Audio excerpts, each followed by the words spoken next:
Welcome to Guide Guru. We hope this video helps.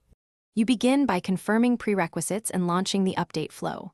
Open an Office app, go to File Account and read the version and build. This tells you if an update is needed. Make sure you saved all work to OneDrive or an external drive because installs can restart apps. Once done, verify your operating system has recent patches and at least 5% free disk space so the installer can unpack and run without errors. You now execute the update. From any Office app, go to File, Account, Update Options, and choose Update Now. That starts the client fetch and apply sequence.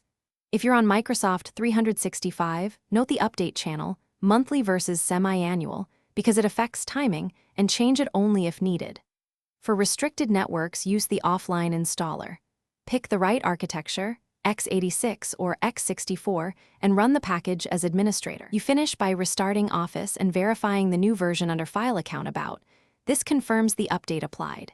If something fails, use Programs and Features, choose Microsoft Office, click Modify, and run Quick Repair. If that fails, run Online Repair or the Support and Recovery Assistant. Make sure to reboot and then recheck. If problems persist, examine the installer logs in %temp% and Event Viewer for error codes. Those codes guide targeted fixes or support requests.